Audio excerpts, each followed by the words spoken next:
কাশ্মীরে নিহত বাংলার ৩ জন পাটুলির বিতান অধিকারী, বেহালার সমীর গুহ এবং পুরুলিয়ার বাসিন্দা মনীষ রঞ্জন। এদের প্রত্যেকেরই দেহ আর খানিকক্ষণের মধ্যেই ফিরে আসছে এবং ইতিমধ্যে রাজ্য সরকারের পক্ষ থেকে প্রত্যেককে আশ্বাস দেওয়া হয়েছে পরিবারের পাশে তারা থাকছেন এবং মন্ত্রীরাও নিজেরা বিমানবন্দরে গিয়ে উপস্থিত হবেন বলেই জানা যাচ্ছে। বিমানবন্দরে এই মুহূর্তে কি তৎপরতা চলছে আর কতক্ষণের মধ্যে দেহ ফিরে আসছে জানবো। অবশ্যই আমরা কথা বলবো। ৩ জন প্রতিনিধি এই মুহূর্তে আমাদের সঙ্গে রয়েছেন সরাসরি। আমাদের সঙ্গে রয়েছেন শ্রেয়সী গঙ্গোপাধ্যায় একেবারে বিমানবন্দর থেকে, অন্যদিকে বিতান অধিকারী পাটুলির বাড়ি থেকে আমাদের সঙ্গে রয়েছেন দেবাঞ্জন বন্দ্যোপাধ্যায়। সমীর গুহ, যার দেহ আজকে ফিরছে বেহালা থেকে, আমাদের সঙ্গে রয়েছেন তার বাড়ি থেকে আমাদের অপর প্রতিনিধি রক্তিমা দাস।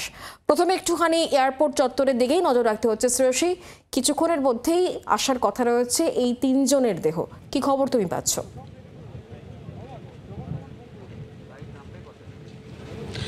দেখো, এই মুহূর্তে কিন্তু একেবারে ৩ জনের দেহ নয়, 2 জনের দেহ এই মুহূর্তে আসবে। পুরুলিয়ার যিনি বাসিন্দা তার সেক্ষেত্রে রাঁচি হয়ে তার দেহ আসবে। ফলে একসঙ্গে যে বিমান আসছে আর কিছুক্ষণের মধ্যে সেই বিমানে কিন্তু যে বিমান পৌঁছবে আর কিছুক্ষণের মধ্যে সেই বিমানে কিন্তু 2 জন, অর্থাৎ বেহালার যিনি বাসিন্দা সমীরবাবু এবং এক্ষেত্রে বৈষ্ণবঘাটা বাইলিনের যিনি বাসিন্দা বিতান, তার এই 2 জনেই কিন্তু এই মৃতদেহ আসবে আর কিছুক্ষণের মধ্যে। এবং তোমাকে আমি দেখাবো যে এই মুহূর্তে কিন্তু একেবারে এই রাজ্যের 2 মন্ত্রী অরূপ বিশ্বাস এবং ফিরহাদ হাকিম তারা এই মুহূর্তে ভেতরে গিয়েছেন। অন্যদিকে বিজেপির তরফেও কিন্তু এক্ষেত্রে আমরা দেখেছি যে সাংসদ অভিজিৎ গঙ্গোপাধ্যায়, রুদ্রনীল তারাও কিন্তু ভেতরে গিয়েছিলেন এবং যেটা জানা যাচ্ছে যে আর কিছুক্ষণের মধ্যে বিরোধী দলনেতা শুভেন্দু অধিকারীও তিনিও কিন্তু আসবেন।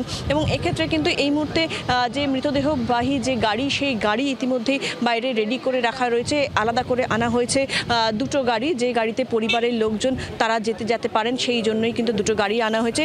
ইতিমধ্যেই কিন্তু পরিবারের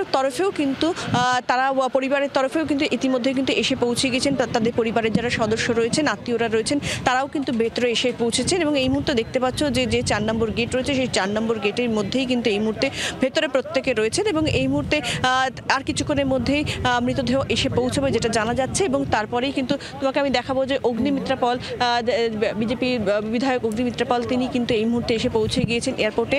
তিনিও কিন্তু ভেতরে যাচ্ছেন। ফলে সামগ্রিকভাবে বলা যেতে পারে যে মর্মান্তিক ঘটনা, যে ঘটনার সাক্ষী থাকলো শুধু গোটা দেশ নয়, গোটা বিশ্ব সাক্ষী থাকলো যে মর্মান্তিক ঘটনা, সেই ঘটনাতে রাজ্যের তরফে কিন্তু রাজ্যের তরফে রাজ্যের যে 3 জনের মৃত্যু হয়েছে, যে সেই 3 জনের মধ্যে 2 জনের কিন্তু রাজ্যের সেই 2 বাসিন্দার কিন্তু বলা যেতে পারে তাদের পরিবার মৃতদেহ নিয়ে আর কিছুক্ষণের মধ্যেই কিন্তু এয়ারপোর্টে এসে পৌঁছেছেন।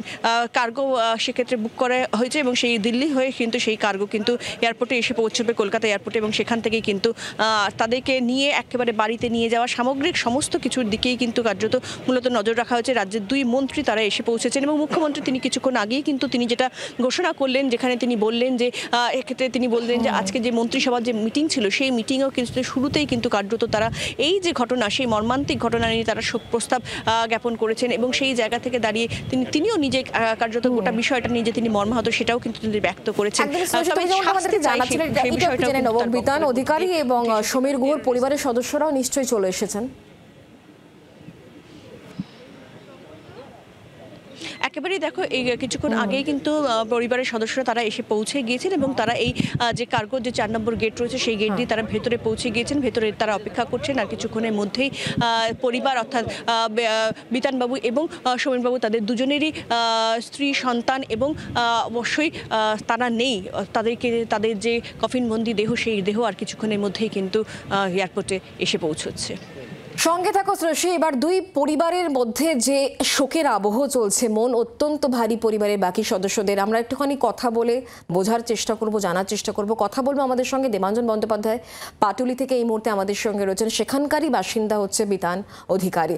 দেবাঞ্জন, কি এই মুহূর্তে চলছে? কারণ প্রত্যেকেই এই মুহূর্তে শোকে পাথর হয়ে গিয়েছেন গতকাল এই ঘটনার পর।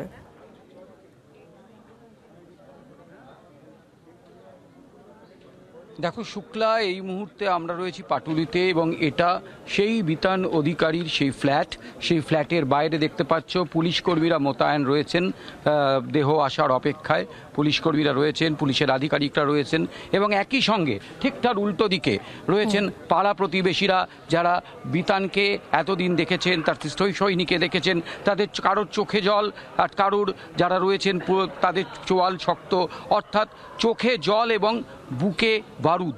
এই নিয়েই তারা কিন্তু প্রহর গুনছেন কখন বিতানের মরদেহ আসবেন, তারা শেষ শ্রদ্ধা জ্ঞাপন করবেন। আপনি চিনতেন? অ্যাকচুয়ালি আমি বিজেপির এখানকার 100 নম্বর ওয়ার্ডের কর্মী। আপনি কি চিনতেন? হ্যাঁ চিনতাম, আমি চিনতাম ওনাকে। উনি যখন ছুটি ছাটাতে আসতেন দেখতাম। তবে আমি বিজেপির তরফ থেকে এখানে এসেছি, আমাকে শ্রমিক ভট্ট। আপনার নাম? আমার নাম শান্তশ্রী গুহ ঠাকুরতা, আমি তৃণমূলের একজন সদস্য, প্রতিবেশী। এই নেক্সট, এই জাস্ট ব্যাক সাইডে। যেদিন 16 তারিখ যায় তার আগে কি আপনার সঙ্গে কথাবার্তা হয়েছে? না, তখন সেদিন কথাবার্তা হয়নি, কিন্তু ওনাদের সঙ্গে আমাদের সর্বদাই দেখা হতো, কারণ আমি নেক্সট ডোর। এখানে দেখতে পাচ্ছি শুক্লা পাড়ার ছেলেরাও রয়েছেন। আপনার সাথে কি বিতানবাবুর এর আগে কখনো দেখা সাক্ষাৎ? না, পাড়ায় যেত আসতো সেভাবে দেখা সাক্ষাৎ, উনি তো অ্যাকচুয়ালি বাইরেই থাকতো, সেই সাক্ষাতে সেইভাবে সাক্ষাৎ নেই ওনার সাথে। কিন্তু একটা মর্মান্তিক ঘটনা, দুঃখজনক ঘটনা, আমরা পাড়ার সবাই একত্রিত হয়েছি।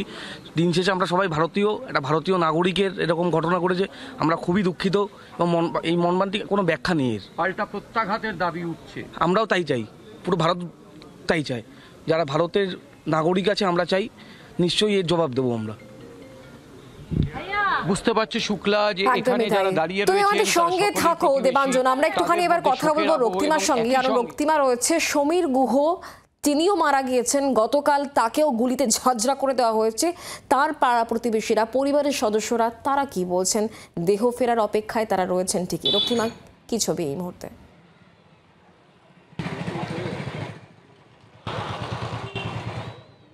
দেখো, তুমি জানো যে গতকাল যে ঘটনা ঘটেছে আর কিছুক্ষণের মধ্যেই এয়ারপোর্টে বডি এসে পৌঁছবে এবং সেই দেহ নেওয়ার জন্য ইতিমধ্যেই বাড়ির যে সদস্যরা ছিলেন তারা কিন্তু পৌঁছে গিয়েছেন এয়ারপোর্টে। তোমাকে এই বাড়িটা দেখিয়ে রাখি। এই যে তুমি দেখতে পাচ্ছ অ্যাপার্টমেন্ট, এই অ্যাপার্টমেন্টের যে ফার্স্ট ফ্লোর, যা অন্ধকার হয়ে রয়েছে এই মুহূর্তে, এখানেই থাকতেন সমীর গুহ। এবং দেখো, ইতিমধ্যেই পাড়া প্রতিবেশী যারা রয়েছেন তারা কিন্তু অপেক্ষা করছেন দেহ আসার জন্য, শেষবার দেখার জন্য তাদের প্রতিবেশীকে। যারা এখানে রয়েছেন তাদের সঙ্গে কথা বলবো। দাদা, আপনারা তো এখানকারই বাসিন্দা, দীর্ঘদিন ধরে চিনতেন সমীর গুহকে, আজকে উনি নেই, আপনারা সবাই অপেক্ষা করছেন। বিষয়টা হচ্ছে সমীরবাবু তো এখানে 6 বছর এখানে রয়েছেন, ফ্ল্যাট কিনে এসেছেন, চাকরির সূত্রে ট্রান্সফার হয়ে গেছেন, এখানে এসেছেন। তা আমরা, এটা তো মর্মান্তিক একটা ঘটনা, আমরা সহানুভূতি এবং সমবেদনা জানাচ্ছি আমাদের প্রতিবেশী, আমাদের বিজয় সংঘ ক্লাব এবং ব্যক্তিগতভাবে আমার পক্ষ থেকেও সমবেদনা জানাচ্ছি। যেটা জানা যাচ্ছে যে উনি তো দীর্ঘদিন ধরে ক্লাবেরও সদস্য ছিলেন, একই সঙ্গে আপনিও সদস্য ক্লাবের, সেই জায়গা থেকে আজকের দিনে দাঁড়িয়ে কি মনে পড়ছে?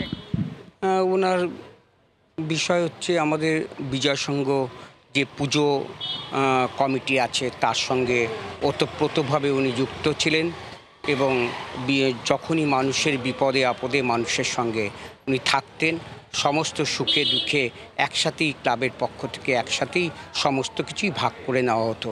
উনিও আমাদের একজন প্রতিবেশী এবং ওনার জন্য সমবেদনা আমরা জ্ঞাপন করছি। এখানে আরও যারা রয়েছেন তাদের সঙ্গে কথা বলবো। লাস্ট দেখা হয়েছিল, কি কথা হয়েছিল সমীর গুহর সঙ্গে? উনি শ্রীনগরে যাচ্ছেন, এরকম একটা কাশ্মীরে বেড়াতে যাচ্ছি এরকম একটা স্পিচ দিয়েছিলেন, বাট এর থেকে বেশি কোনো কথা হয়নি তখন, কারণ তখন একটা ফেস্টিভ মুডে ছিলেন, যাওয়ার ব্যাপার ছিল, এই অবধি। এমনিতেই উনি ব্যস্ত মানুষ ছিলেন, কিন্তু সোশ্যাল ছিলেন, দেখা হলে কথাবার্তা। এমনি তো দাদা, আপনারা তো এখানকারই নিশ্চয়ই, ক্লাবে আসতেন, দেখা সাক্ষাৎ হতো, কথা হতো তো বটেই। দেখুন, আমি স্থানীয় নয়, কিন্তু বিষয়টা যেটা বলি আর কি, সেটা হচ্ছে যে একজন ব্যক্তি আমাদের এখানে কলকাতারই বাসিন্দা, তিনি সুদূর কাশ্মীরে গিয়ে যদি কোনো দুর্ঘটনায় মারা যেত বা কোনো কিছুতে মারা যেত, সেটা একটা আলাদা ব্যাপার ছিল, কিন্তু উগ্রপন্থী হানায় মারা গেছে।